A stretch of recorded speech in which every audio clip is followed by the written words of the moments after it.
Rabha Hasong autonomous কাউন্সিলৰ এটা mission আছে every year আমি 100টা school 100 LP school M E স্কুলত এটা মডেল ক্লাছৰুম আমি দিম তাৰ লগত ফাৰ্নিচাৰ আমি দিম এই সূত্ৰে আজি 7টা স্কুলত LP স্কুল এম ই স্কুলত আমি মডেল ক্লাছৰুম দিছোঁ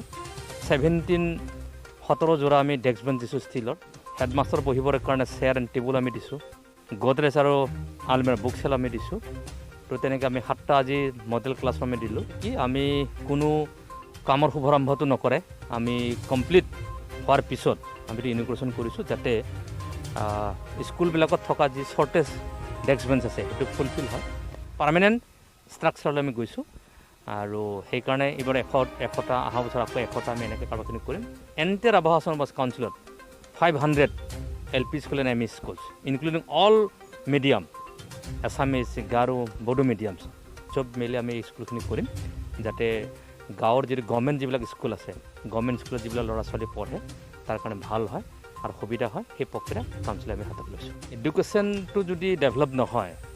এটা অঞ্চল বা এটা কমিউনিটি কেতিয়াও এডভান্স হ'ব নোৱাৰে আৰু তাতকৈ আজি তেওঁলোকে প্ৰাইভেট স্কুলটো বেছি হৈ গ'ল তো সেইকাৰণে গভৰ্ণমেণ্ট স্কুলবিলাকৰ ইনফ্ৰাষ্ট্ৰাকচাৰটো ৰিভাইভ কৰিবৰ কাৰণে ৰাভা হাছং অট'নমাছ কাউন্সিলটো চেষ্টা কৰিছে আমি ট্ৰাই কৰিছোঁ আমাৰ লেভেলত ভাল কৰিবৰ কাৰণে সেইকাৰণে বাউণ্ডেৰী ৱালকে আদি কৰি গোটেই কাৰ্ডলৈ আমি কৰিম সেই আমি এই স্কুলৰ মডেল ক্লাছৰুম ইতিমধ্যে আমি মোৰ দেন 200 স্কুল অলৰেডি কমপ্লিট হৈ গ'ল মোৰ দেন 200